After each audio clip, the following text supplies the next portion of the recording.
Assalamualaikum warahmatullahi wabarakatuh. Kaifa halukum jami'an? Apa khabar semua? Ustazah harap semua dalam keadaan yang sihat, ceria selalu. Baiklah, pada hari ini kita akan belajar subjek pendidikan Islam untuk tahun 3. Hari ini kita akan mempelajari bidang akidah iaitu dengan tajuknya bersuci daripada hadas. Okey, sebelum Ustazah mulakan, Ustazah ingin tahulah dan ingin tahu kepada anak murid bahawa adakah anak murid semua tahu apakah yang dimaksudkan dengan hadas. Pernah dengar perkataan hadas? Hadas tu apa dia? Baiklah, kalau jika tidak tahu, mari kita dengar apa yang dimaksudkan dengan hadas.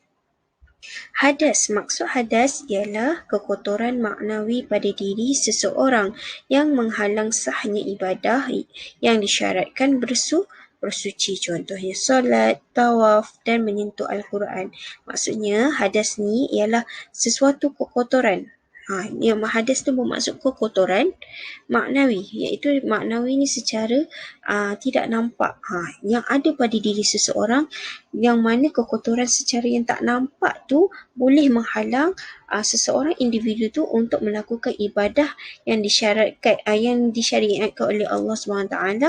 Maka untuk menghilangkan kekotoran tersebut, kita disyaratkan untuk bersuci. Contohnya solat.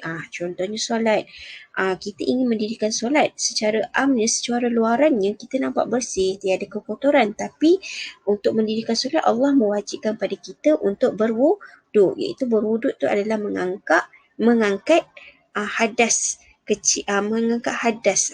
Maksudnya kalau kita nak solat, disyaratkan untuk kita berwuduk.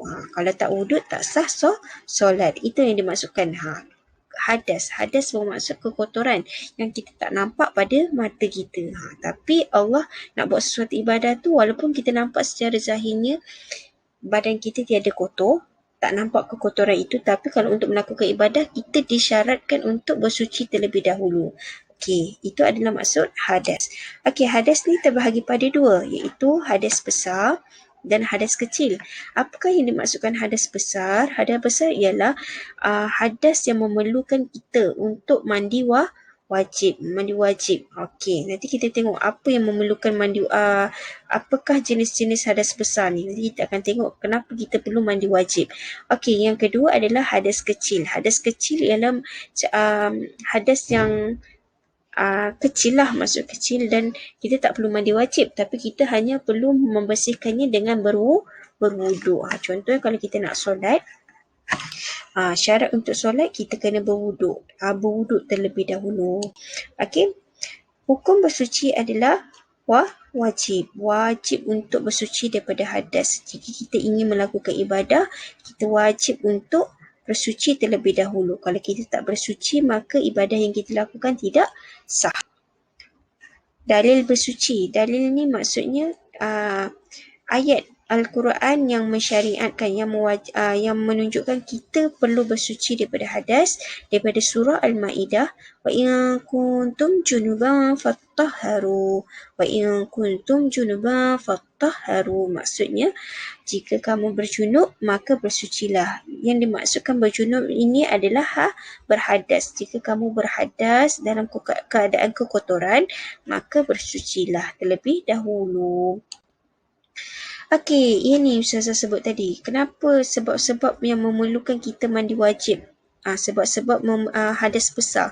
Okey, berhadas besar memerlukan memerlukan kita untuk mandi wajib. Yang pertama, keluar mani bagi lelaki yang sudah mencapai umur baligh. Okey, yang kedua, bersetubuh. Yang ketiga, haid. Haid ni adalah keluar darah haid bagi perempuan yang telah mencapai umur akibat baligh. Yang keempat, mati. Bila kita mati pun kita disyaratkan untuk mandi wajib, membersihkan membersihkan dirilah sebelum itu adalah kali terakhir kita kan pernah dengar ayat kata mandikanlah sebelum kamu dimandikan, macam itulah kan. Solatlah sebelum kamu dimandikan. Maksudnya bila kita mati kita akan dimandikan.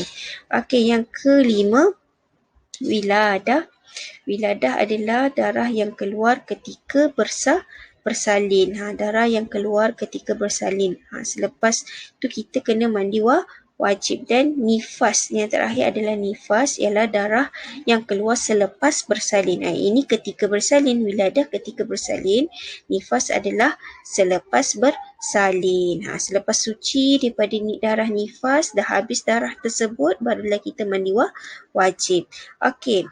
Kita tengok sikit perkara yang dilarang semasa berhadas besar. Apa yang tak boleh kita buat jika kita dalam keadaan berhadas besar, dalam yang memerlukan kita mandi wajib. Pertama, kita tak boleh membaca Al-Quran. Sebab Al-Quran tu adalah suci. Kita tak boleh baca Al-Quran. Yang kedua, kita pun tak boleh memegang Al-Quran. Al-Quran tu adalah satu kitab suci bagi umat Islam. Jika kita dalam keadaan berhadas besar, kita tak boleh pegang Al-Quran. Yang ketiga adalah tawaf. Apa itu tawaf? Tawaf ialah mengelilingi Kaabah di Mekah sebanyak 7 kali. Ini ketika orang mengerjakan haji atau umrah lah, tawaf. Kita panggil dia tawaf. Dan akhir sekali adalah solat. Kalau solat bagi orang yang berhadas besar yang perlu mandi wajib, contohnya bagi seorang perempuan yang telah datang haid, dia selagi tak suci daripada darah haid tersebut, maka dia tak boleh solat. Okey, Ustazah harap anak murid fahamlah pembelajaran kita pada hari ini. Jika ada persoalan, boleh bertanya terus pada guru masing-masing. Baiklah, Assalamualaikum warahmatullahi wabarakatuh.